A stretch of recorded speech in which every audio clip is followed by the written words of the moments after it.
mangwanani vana vanyamunhu munyika yeZimbabwe nokose kwamakavungana kumativi mana enyika. Ndimi vana venyika yeZimbabwe. Tinotenda zvakare nguva yatawana kuti tigone kuvungana tichimbovereketa tichitaudzana kuvaka nokuvakurura nyika yedu yeZimbabwe. Tinotenda nenguva yatawana yokuti tigone kutaudzana tichitenda vachengeti vemaFacebook vana Sisimoli vadai kutitendera kuti tigone kutaudzana ipo pano pana Sisimoli's Diaries. Ndinofunga kuti pataakuinda ngaasangova mashoko atinenge tichingotaura, asi tigone kuti tingavona here kuti matauriro edu namafambiro edu namaitiro edu anotanga kukura kubva mumashoko achiinda muzviito, kuti tisangova vanhu vamakuhwa nokutaudzana nyaya dzomudzimba nedzepoto, asi titange kuvaka nokuvakurura nyika yedu yeZimbabwe. Tiri nyika yakadzidza chose muAfrica mose nepasi penyika yose. Vazhinji vedu takaenda kuzvikoro, kumaprimary, kumahigh school, kumacollege nekumayunivhesiti, asi tinovorombo kudanidzira kuti mukudzidza kwataita gwaita gwendo gwatisundidzira kubva mune zvatiri kupinda mune zvavari. Vazhinji vedu havacharangariri kuti ndivanani, vanobvepi. Zvana zvedu zvaakupinda muma-R&B, mahip hop nemusic yakasiyana siyana. Hatiti zvakashata, hatiti zvakanaka, asi ukaona watanga kushakura ndima youmwe, mubvunzo unoti yako inoshakugwa nani. Ukatanga kufarira kana ukangonzwa kuti kunext door kwabikwa, woramba musoro wakangotarira kuimba yenext door, tinoreva kuti mumba menyu hamuna kumira zvakanaka. Tindipa nguva yokuti timbotanga kuvunganidzana pfungwa, tione kuti todii kuti tiwirirane savana venyika yeZimbabwe. Idai zvokwenyu, fariraivo zvokwenyu, remekedzaivo zvokwenyu, goveranaivo nezvokwenyu, mudye zvokwenyu, mudade nozvokwenyu, mozvirovavo chifuva nendima yokwenyu. Ndovunhu kauhwohwo. Chimwango choumwe hachina ndima, chimwango choumwe hachina ndima. Umwe noumwe padzoro rake. Jehovha ndomukwanisiva zvose. Mangwanani ano kubva patakatanga vhiki yapera tichitanga kutaudzana nyaya yepurogiramu yatichaita pano paSisimoli. Takati isusu vhiki yapera takatarira kuti Maponga ndiani, tikambonon'ona chihistory changu chishoma chitoko hachina maturo, asi ndo chinoti pavo bwaro kuti kana totaudzana tichibva papi. Zuva ranhasi tichataura nenyaya yamafamily trees. Nyaya yamafamily trees, kubatana nokuvungana kunoita musha. Chii chinonzi musha, chii chinonzi mhuri. Nyaya yatitambudza zvikuru inyaya yemidzimu, masvikiro, madombwe, vavuki, varapi, varoyi, vaprofita nezvakawanda wanda. Vanotarira mbiri yazuro vanenge vachiridza vohwamanda dzana nehanda nana Kaguvi nana Sekuru Chaminuka. Pangoita zvimoto zvakawanda wanda. Umwe noumwe unenge achingouya achivhereketa vachiti ini ndinayo tsoro yacho. Uyo wasumuka vakati ngoma yangu ndo inorida kudarika dzose. Angova mapipi okuidza kubata mweya yavana veZimbabwe. Nhasi tinoda kuti mbotaura nyaya yemidzimu. Nyaya yemidzimu. Chii chinonzi midzimu? Tinobvepi? Totangepi? Tiripi? Rangarirai kuti dzidziso yakanaka, nokuti inokupa zvombo, nechirungu inokupa tools for thinking. kuti zvauchaita neinformation iyoyo harizi dambudziko rangu. Vanhu vazhinji vandinodai kushanda navo vanotambura, vari kugwana kuvhunza kuti uri munhu wemasvikiro here, kana kuti uri munhu wechechi here, kana kuti chii chaiko ndapapi pawakamira chaipo chaipo. Pfungwa iyo yakanaka, mubvunzo wakanaka, asi mubvunzo unogba nokuidza kuunganidza, nechirungu to classify a human being, as if before you become human, your DNA must actually be defined either by Christianity or some Western epistemologies. It's not necessary. Hazvina maturo, hazvina mabudiro azvinoita kuti tingagwana kutsokotedzana muzvibhokisi zvavarungu kuti iwe uri chii. Dzidziso is neutral. Information yandinokupai is neutral. Vari kuchechi muchaona kuti moita sei nayo, vari kuchikaranga muchaona kuti moita sei nayo, asi maturusi anoedza kuti munhu wose paari, munhu womukaranga, munhu womushona, isu veZimbabwe timbounganidza pfungwa, tihwisisane kuti mashandiro atinenge tichiita toshanda sei tiri vanani. Saka muvhiki yokutanga takaita introduction, who is Maponga Joshua. Nhasi tinotarira second step, which is what is my family tree. And zvandinotaura kuno nemivo ukoko kunyika dzenyu, kumisha yenyu, idzai bunani bwenyu pose pamunogona napo kuti muunganidzewo mafamily trees enyu, nokuti tikasabatanidza mafamily trees edu tinoramba tichingogwa. Unoti iwe uri wokwadhewa, iwe uri wokwanjovu, usvika wourayana navanhu vokwazhou, usingazivi kuti zhou nanjovu chinhu chimwe. Tiri kuedza kubetserana kuti tione kuti tingavaka here Zimbabwe kuti ive musha unogara vanhu vose vana masvuvuriro avo, vanhu vose vane midzi yavo, vanhu vose vano bugaro hwavo mukati menyika yeZimbabwe. Vhiki inouya tichatarira nyaya yeZimbabwe, musiyano pakati peZimbabwe neZimbabwe, musiyano uri papi ipapo. Tapedza ipapo tichazoenda panyaya yevhiki yechi4, tombopinda panyaya inonzi mathinking tools, zvipanera nembezo dzedu dzokuveza mafungiro atinoita, kuvaka kwatinoita ndangariro dzedu, maunganidziro atinoita, njere nedzidziso dzatawana kuti tidzishandise mukufunga. Vanhu vazhinji vane zheve, asi zheve hadzishandi, dzinoshandiswa kutulika mhete, nokutulika, nokucheka, nokuisa zvinhu mazviri. Hadzizi dzamafashoni kazheve idzi. Zheve ndedzokuteerera, kuunganidza njere nezivo, wobudza buruzi kuti ugotanga kufunga zvakanaka. Saka vhiki yechi4 tichapinda pana thinking tools, zhira dzokufunga nadzo, migwagwa yokuveza ndangariro, mbezo dzokuchekeresa matanda epfungwa kuti tigadzire furniture yatinogona kushanda nayo savanhu veZimbabwe.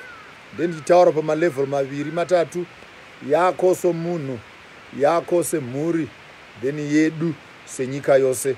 Kana une njere unenge uchiti ndikataura nyasi woona kuti zvinondibata sei somunhu, wosimudzira pamusoro zvishoma, zvinondibata sei, zvinotibata sei somusha, semhuri, wosimudzira pamusoro mbichana, zvinotibata sei savana venyika yeZimbabwe. Vhiki yechi5 tichatanga kutaura nyaya yokutanga kana tadzidzisana mbezo dzedu. Pavhiki yechi4, vhiki yechi5 totanga nyaya kuti totora nyaya yegukurahundi toisa mukati mendangariro dzedu, kuti sezvo tava nembezo yedu totanga sei kuveza nyaya yegukurahundi. Tabva ipapo totora mbezo dzedu zvakare tokwirira panyaya yavhiki yechi6, Christianity and culture. Zvinopindirana papi, zvakabatana here, zvinokonana here, vana vomunhu umwe here, vanotenda kuchikaranga varoi navadzimu here, vanotenda kuna Jesu ndimi vatsvene here kudarika vanhu. Iye Jesu uyu watipa mitupo yakasiyana neyokwedu here. Kana tava maKristu nemhaka yatina mazita echikaranga. Kana tichidanidzira kuna naAbhurahamu nana Jakove, vapenyu here kana kuti vakafa? Ndikadana vamapongana vachapinduka namusika vanhu, ndakonewa here kana ndisina kuti muzita raJesu ndinonamata? Amen. Saka ukoko ndofunga kana tasvika ukoko vana meno machachanwa muchabawa nokutetena maputi, nokuti zviro kwazvo pachava nogeda kwameno, nokuti kana toenda ukoko taakutanga kuparamurana nenyaya dzakatapa vazhinji vedu. Tinofunga kuti takasununguka, asi chitendero chedu chakachina, chitendero chedu chakatitapudza kufunga, nokuti hatichagoni kufunga savanhu vari muno. Totanga tabvunza kuti varungu zvavakatidzidzisa ndizvo here nezvatinoziva ndizvo here. Dzidziso yedu namadzidziro ataita yava nzira yokutisundidza kubva muchivanhu nechikaranga nobunhu hwedu hwavana veZimbabwe, kutiindisa mberi kunyaya dzokufarira nokufarira zvirungu. Asi murangarire kuti chirungu chine chirungurira.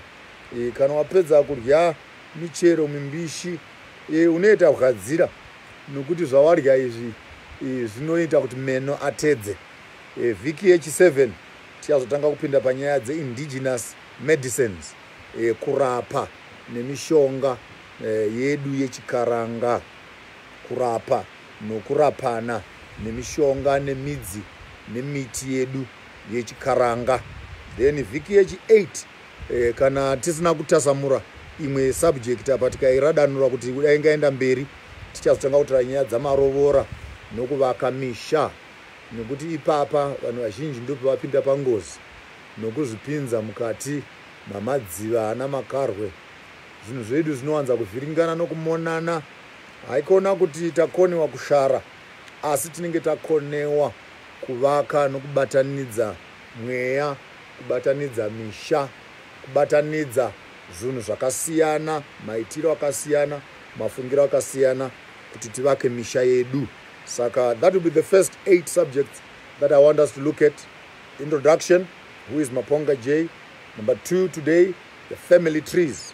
Number 3, Zimbabwe versus Zimbabwe. Number 4, thinking tools. Number 5, the problem of Gukurahundi. Number 6, Christianity and culture. Number 7, indigenous medicines.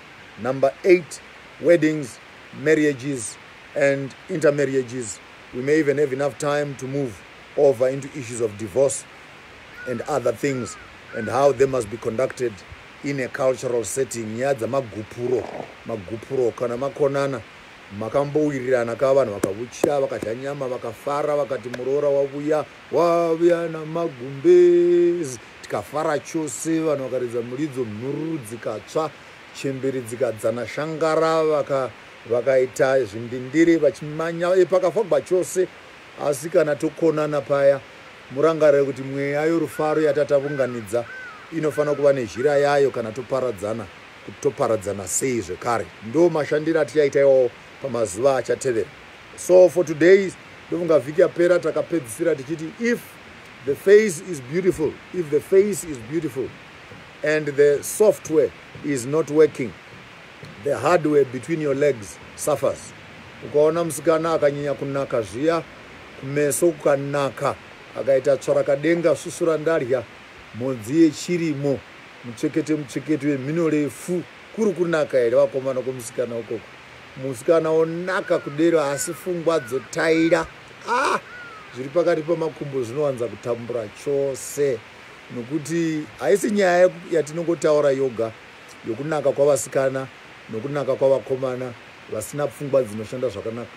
Ukasumudzira mberi nyaya iyoyo, woinda futi kuti as a country, senyika yeZimbabwe, tikanyanya kunaka senyika yeZimbabwe kumeso kwedu, michero yedu, zvirimwa zvedu, zvicherwa zvedu, weather patterns dzedu, manakira akaita nyika yedu yeZimbabwe, nyika yonaka asi njere dzoshota, uchavona kuti nyika pachayo inotambura.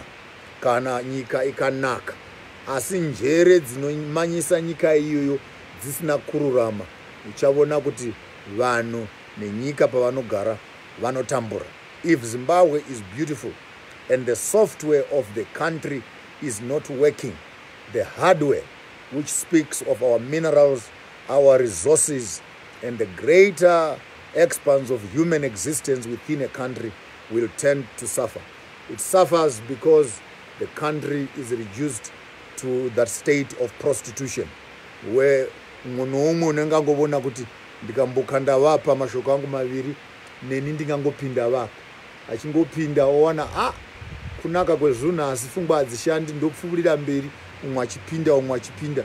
Uchavona kuti colonialism was a result, yanga iri iyo ndo waiva muchero wokutaridza kuti nyika yanaka, asi pfungwa dzavanhu dzakona kushanda zvakanaka. Saka kudzoredzera, kuunganidza pfungwa dzedu zvanga zvakakosha kuti tigogona kushandisa zvinhu zvatinazvo, zvirimwa zvatinazvo, navanhu vatinavo, kuti nyika yedu ibudirire zvakanaka.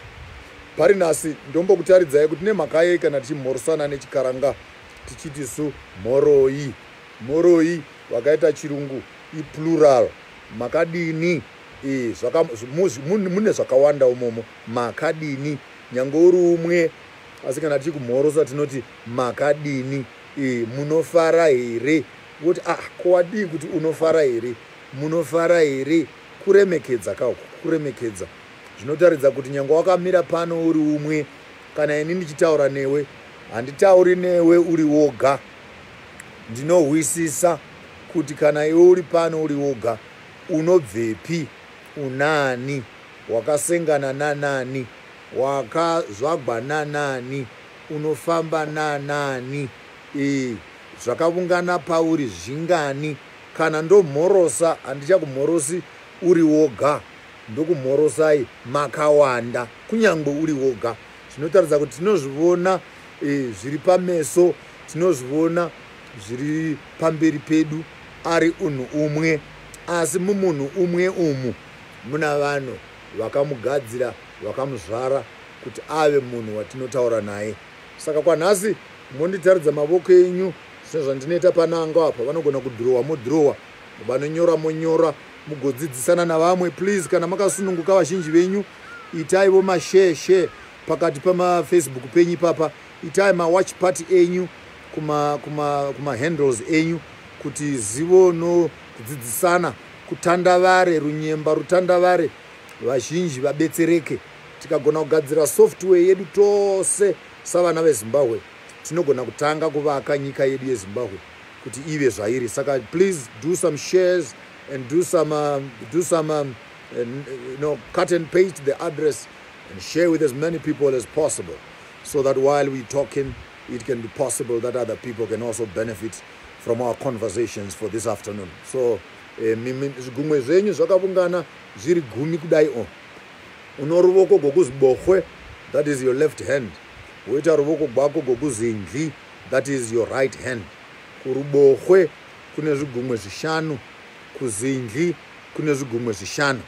Chokutanga chaunohwisisa, une divi rokwamai, divi rokuzibohwe, une divi rokwababa, divi rokuzindli. Tombodzokorazve, une divi rokurubohwe ndo kunoberekwa mai uku, une divi rokuzindli ndo kunoberekwa baba.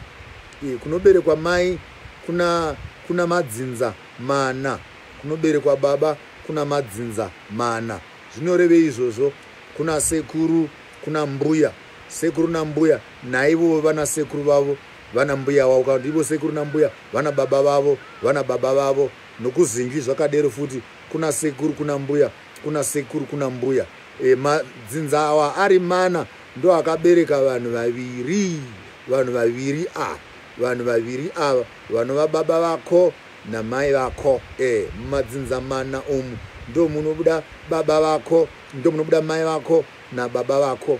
Mai vako na baba vako vachisangana, ndo paunoberekwa iwe, kuti uti ini ndini ani. Kana uchiti ndini ndiwe ani, ndini ndinoberekwa namai vangu na baba vangu, ivo mai vangu na baba vangu vachiberekwa namadzinza mana. Kana tabatanidza madzinza mana awa, ondipa maviri ondipa rimwe, rimwe rotanga ipapo zvakare richitandavara runyemba kusvika tasvika kuvana vedu navazukuru vedu, zvichisangana zvichikura zvakadero. Saka zvakakosha kuti vana veZimbabwe titange kudzidzisana nokuwisana kuti kana umwe noumwe wedu akabatanidzwa namadzinza awa ari mana, uchaona kuti ukama hwedu hahuhwisisiki navanhu vechirungu. Ndikasangana nomunhu wokwamoyo ndakutovuchira, ndasangana baba munini wangu, ndikasangana nokwanhingi ndotovuchira, ndasangana nomukarabwa, ndikasangana nhingi ndotovuchira, ndavona vatete, ndikavona nhingi ndotovuchira, ndavona sahwira vangu. Mukuhwisisa kuti mumadzinza umu tose tinobatana, tose tinovukama umwe noumwe. Saka uhwisisa kuti madzinza awa ari mana, otipa maviri otipa iwe. Nhasi kana uri papo unofanira kuziva kuti une madzinza anokwana kuita 8 akasangana pauri, asi kuti zvikurerukirei toti mune 4 pamuri ipapo. Pa4 iyoyo panova ndi mbuya nasekuru kudivira mai, mbuya nasekuru kudivira baba, vari vaviri vosangana votipa mai vako nababa vako. Mai vako nababa vako vobereka iwe. Hakuna mwana wakawa kubva mudenga. Mwana umwe noumwe una vabereki vake. Chirungu chinoti this is an illegitimate child hachina chokwadi. Hapana munhu unonzi illegitimate child. Tina vanoti isu nechirungu illegitimate parents, nokuti ndimi vabereki mapinda kundobika poto dzavamwe musina tendero kuzviita izvozvo. Asi hakuna mwana unoberekwa usina madzinza akabatana naye. Saka zvakakosha savanhu kuti tizive kuti kana tichiunganidza nokubatanidza misha yedu tinoibatanidza sei. Saka pari zvino ndombokupai imwe illustration ingakubetserai. Pandakagara pano ndikadai musoro wangu kudai ndaenda kumabvazuva, ndokupai atinoti isusu nechikaranga yandingati campus. Ndokupai chiturusi chamuchashandisa kana muchida kuhwisisa nyaya yechikaranga zvakanaka. Ndokupai campus, a campus of aligning your family trees, of aligning your cultural knowledge. So the first time you pick your head and you put it to the in my case where I'm sitting here, if I put my head to the eastern side, and I put my head to the western side, I put my head to the southern side, and I put my head to the northern side. Now on the eastern side, that would represent my east. To the west, that would represent my west, and to the south, and then to the north. Then quickly you see the 4 cardinals on your map. Kumabvazuva, kumavirazuva, kuchamhembe, nokumavodzanyemba. Ini kwandiri kuno kumabvazuva kwangu ndokuna mbuya vanobereka baba, kumavirazuva ndokuna mbuya vanobereka mai, kumavodzanyemba ndokuna sekuru vanobereka mai, kuchamhembe ndokuna sekuru vanobereka baba vangu. Saka kumabvazuva ndokuna namadhuve, kumavirazuva ndokuna namulambo, kumavodzanyemba ndokuna nasivanda, uku kuchamhembe ndokuna namukanya. Madzinza awa ari mana ndo anosangana kuva kuita baba vaJeshu namai vaJeshu. Mai vaJeshu ndo anobereka ini Jeshu wakagara pano. Saka mitupo yakakosha kwandiri inondivunganidza nedzinza rokwangu, idzinza rokwashumba, idzinza rokwana dhuve, idzinza rokwana mulambo, nedzinza rokwana mukanya. Ari mana akadero ndo pandinogara ini. That becomes my compass. That becomes my compass in terms of my genetic composition. Dzidzai zvakakosha nokuti yamunoti mimi nechirungu genetics.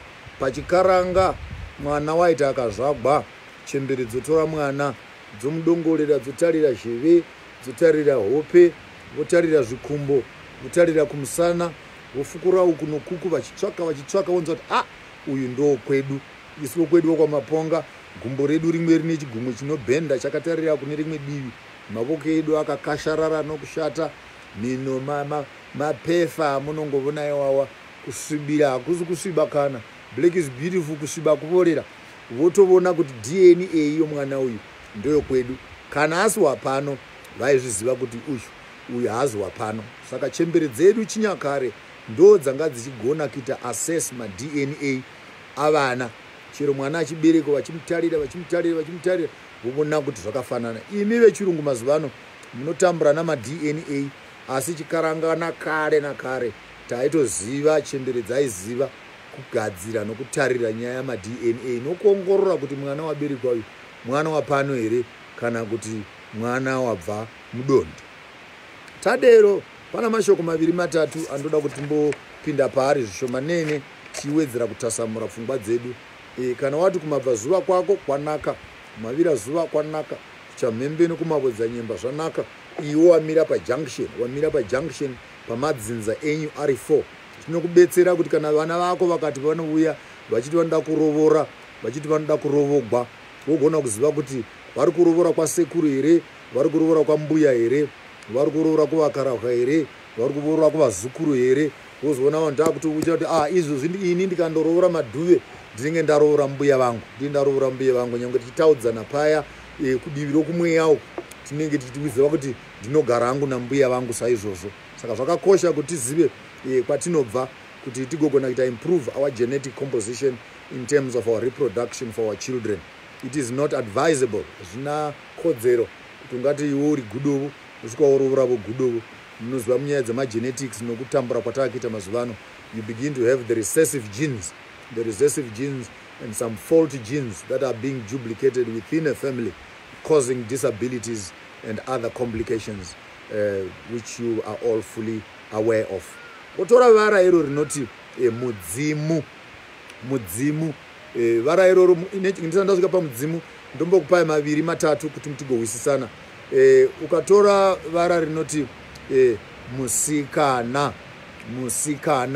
vara rinoti musika ndeuya watinoshandisa kana tichibika sadza, unonzi musika watinenge tichisikisa nawo sadza, ndo musika uyoyo. Ukazoenda pavara rinoti musikana roreva munhu wechidzimai, asi musika wavana, musika vana, musika ana. Zvinoreva kuti madzimai edu ndo vasiki vavana, ndo vanotigadzirira nhoroondo dzedu nokubatanidza unhu hwedu, vachiita kuti madzibaba agogona kuva navana, vana vagova navazukuru. Mugwagwa wedu watinopinda nawo mukati meino nyika, mugwagwa unodarika napakati pamakumbo amadzimai edu, ndo gedhe iroro, ndo gedhe ratinopinda naro mune ino nyika. Munhu wechidzimai woga woga ngaazive kuti musika vana. Ende vara iro rakanaka nokuti rakabatana namusika vanhu zvoreva Mwari ari iye unogadzira vanhu. Chikaranga choti kana kuna Mwari kudenga, muno matinogaravo muno musikana. Namamwe manzwi Mwari namusika vanhu vanoshandisana pamwe chete kuita kuti vanhu varambe vachirarama kubva mune dzinza kuinda mune rimwe dzinza. Naizvozvo Mwari ari kudenga unowanikwa mumwari ari muvanhu. Mwari ari muvanhu chi? Mwari ari muvanhu mukadzi, Mwari ari muvanhu musikavana, musikana. Kana murume nyangwe akakura akaita simba rakadini, haagoni kuzvibereka, haagoni kuzvizvara asina kuwana musikana, musikana, mudzi mai. Tasvika paya patatichaka manje, mudzi mai. Saka mudzi ndi mai, mai ndo vanobatanidza midzi yedu, madzimai edu, mudzi mai. Wondotora vara rinoti mudzi rinoreva midzi yemiti, midzi yanowanikwa mukati memiti yedu yose. Mune midzi ndo yakabata, ndo inosveta simba remvura ichitivakira michero yatinorya. Vara rotiro mudzi uku roisa mai, mai ndo mbereko, ndo patinozvagwa napo. Zvino kana vara rinoti mudzi uku roti mai uku, rabwerengedza zvinhu zviviri zvakakosha. Kwaunobva ndi mai vako, mudzi wako ndi mai vako. Mudzi mai, the roots are found in motherhood. Utora rimwe vara zvakare rinoti mudzi umu, mudzimu zvinenge zvichiratidza kuti mumidzi umu, mudzimu, mudzi umu. Saka mukatanga kutaura nyaya yemidzimu, motiza imi moti masvikiro, motiza moti madhimoni, motiza moti mweya yesvina. Munofanira kurumidza kuwisisa kuti marasha mbereko nokufigwa, nokuti mumidzi umu ndo mune midzimu. Midzimu haisi mweya yesvina, midzimu haisi zvipusha, midzimu haasi magoritoto, midzimu hazvizi zvindendere, midzimu hahuzi uroyi. Kudzidziswa kwatakaitwa navarungu kuti midzimu yokwenyu mashavi, midzimu yokwenyu imweya yesvina. Vara rinoti mudzimu rinongoreva chete kuti mumidzi umu. In other words, through mudzimu you are able to access your genetic information. You are able to access your historical information. You are able to link up with your genetic composition. You are able to connect with your family trees so that you can understand your biology, your anatomy, your culture and your history. So firstly, pamusoro pokutanga zvose tisatanga kutaura kuti iko zvino muna 2020 ukangotaura shoko rinoti mudzimu, munhu otosumudza zheve, otomira pashe, otodanidzira kuti muno masvika mweya wesvina.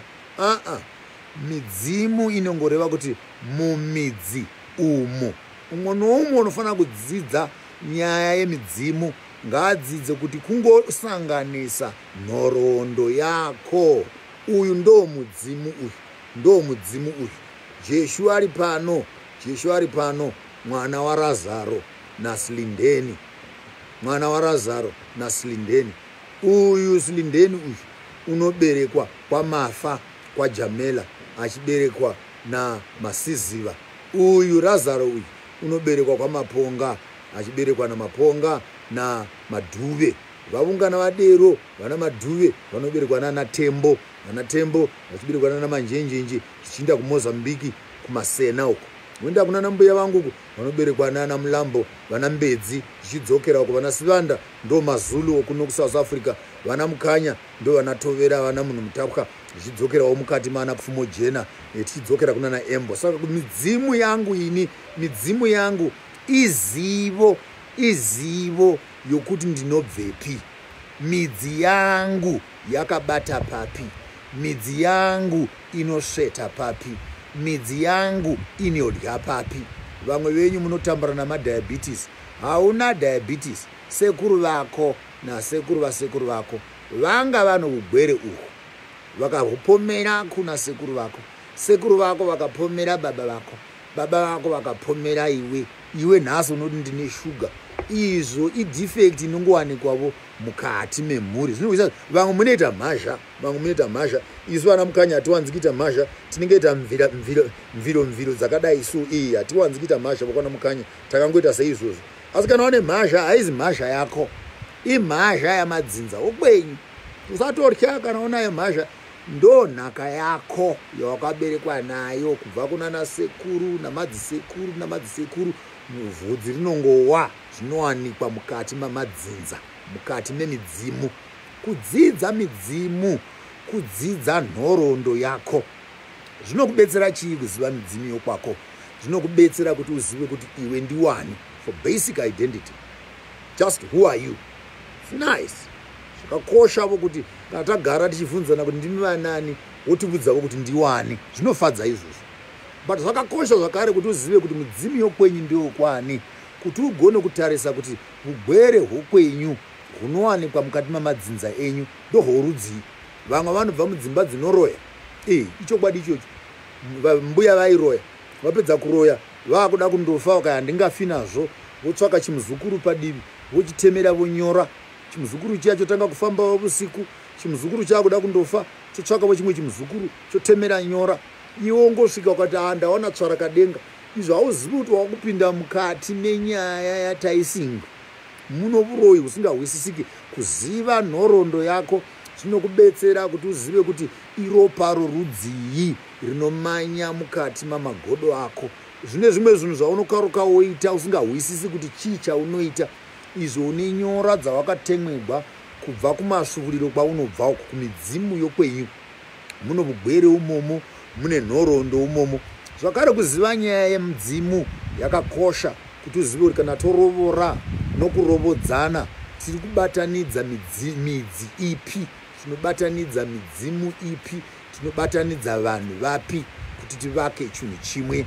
Zvakakosha zvakare kuti tizive kuti midzi yedu yakamira sei, tigogona kutevera matavi nemidzi yovushe hwokwedu nokudzidza kutongana nokugarisana zvakanaka kuti ava ndivanani, ava ndivanani. Chimwe chakakosha zvakare kuziva nyaya yemidzimu kuti tigone kuziva nyika dzedu. Yes, estate, nyika dzokwedu. Ukanzwa vachiti kwai ndichambenda kwaZimuto, kwaZimuto, iwe zita rako uri mwana wokwaZimuto, munotova nenyika yokwenyu inonzi nyika yokwaZimuto. Ukasaziva kuti sekuru vangu vakubvoru nonyama dzavo vaibva kwaZimuto ari muzukuru waishe Mazungunye nani, nyika yokwenyu inongorashika nokuti warasha mudzimu, warasha midzi yako mumidzi umu.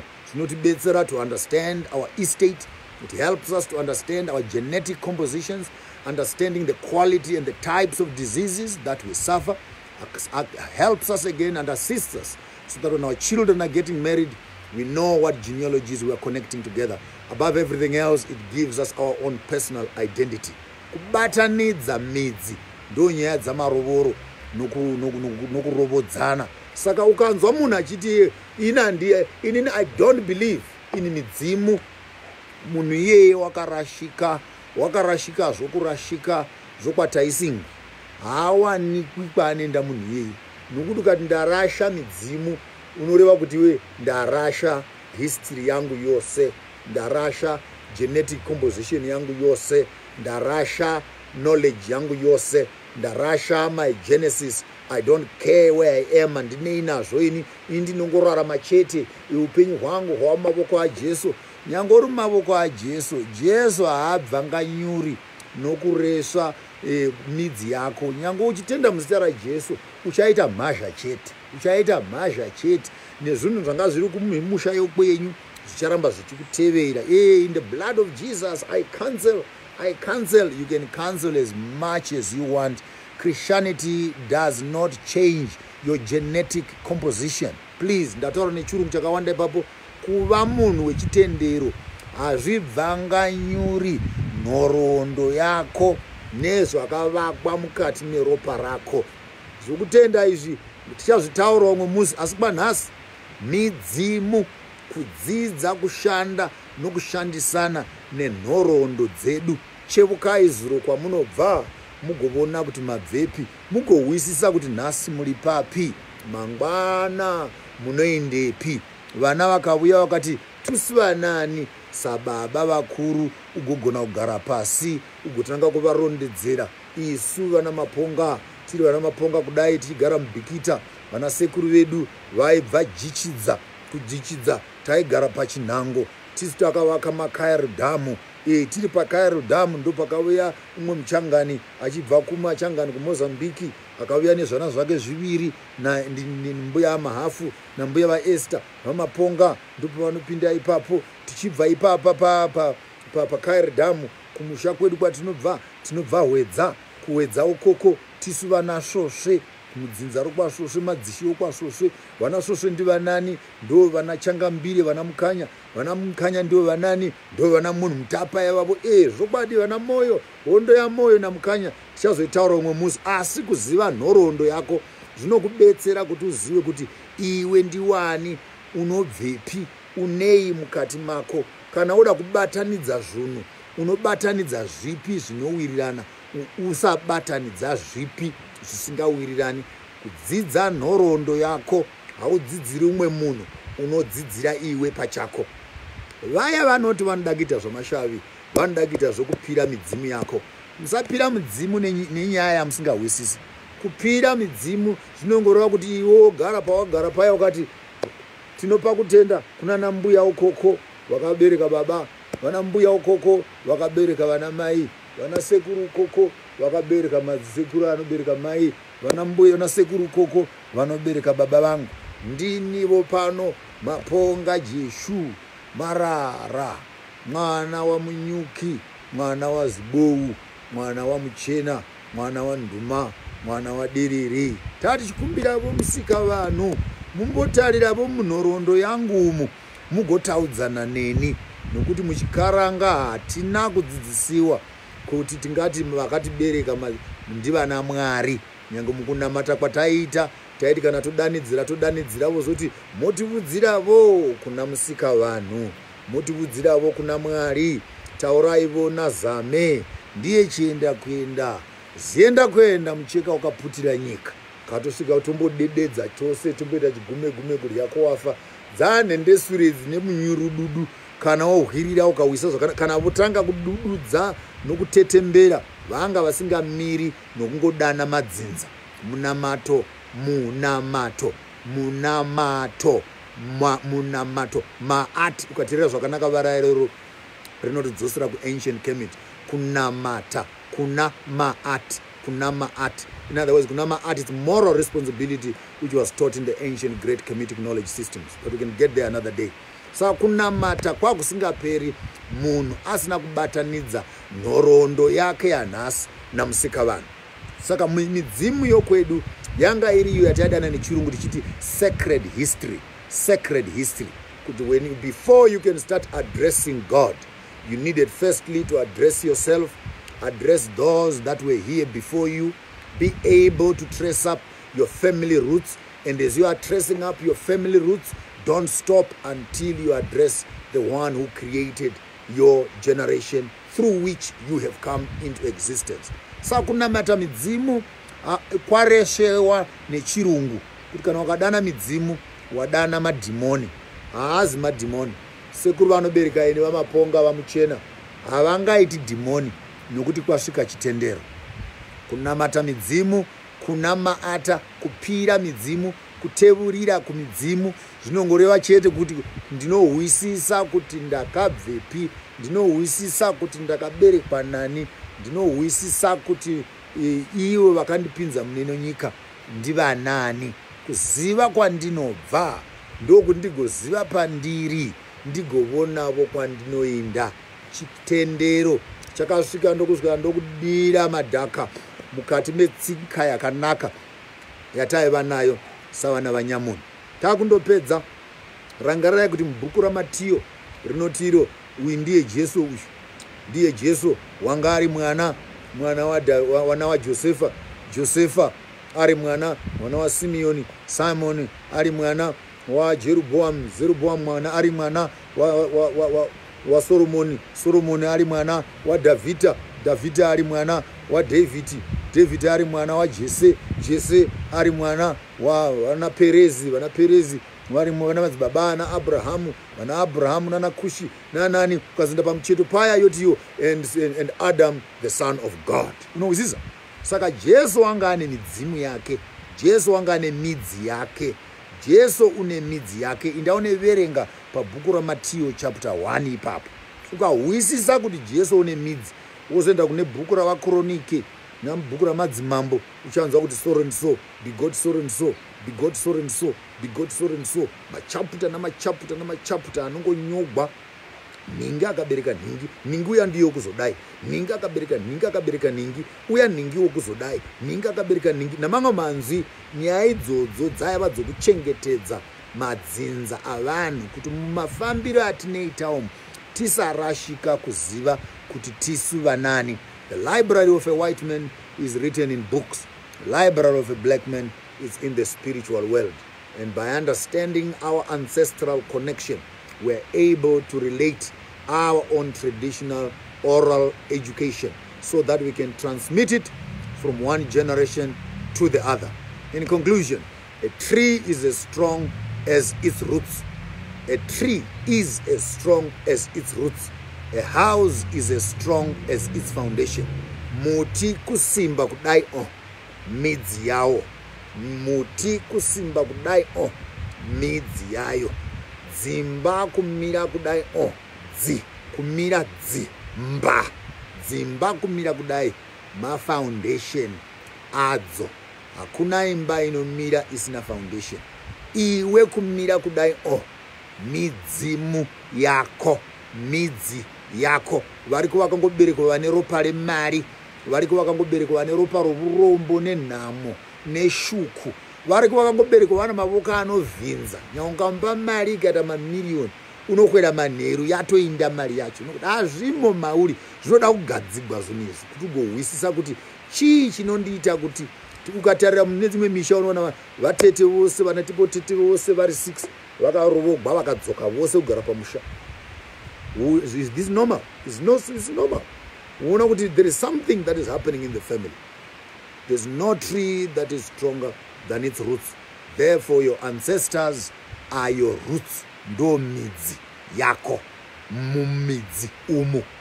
Midzi iya yosveta mvura yopinza mumuti. Vabereki vako ndo muti, iwe uri muchero. Musi waunorovoro ravo kana ukarovogwavo uchatanga kudzvarawo muti wako wakabata mumidzi mako umomo, woitavo michero yako. Ndo kubatana kwatinoita savana veZimbabwe.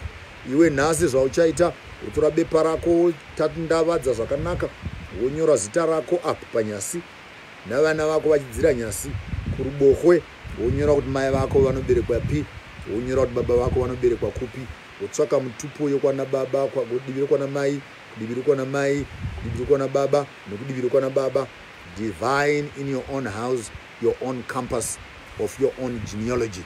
And I hope that you'll have yourself a wonderful afternoon as we are learning together greater issues around the unification of the greater African families, tracing our roots and our footsteps so that we can identify who we are in the world that is trying to redefine us. It has become more prudent and very important that our generation needed a clear sense of identity as to where are we coming from, who are we, where are we, and where are we going. We, the people from Zimbabwe, the children of the greater kingdom of Mwene Mutapa. Why are we here and where are we going? With those few words, I wish you all a wonderful day. Mashoko mashomai wao tumbokwidza muve nezuva rakanakawo, vari kumatenga vakuitirei zvakanaka. Tovonana zvakare vhiki inouya nenguva yakafanana. Toraivo chivhidhiyo ichechi mugotanga kuparadzira tichidzidzisana navamwe, tivake nokuvakurura nyika yedu yeZimbabwe. Namashoko iwawo ndinokutendai mose kusvika tovonana zvakare vhiki rinotevera. Ndini Maponga Jeshu, chiwe chitedza chinokwigwa navana manga vari pedu vanotamba nacho, vana Chigaramboko, Mukanya wira miti yasvosve, Makumbomano mwisendo weshanu, vana Matanga kugara, vana Muponango kuba, vane Mazha kumagara, Chiramba kusesera, Svosve wira miti yasvosve.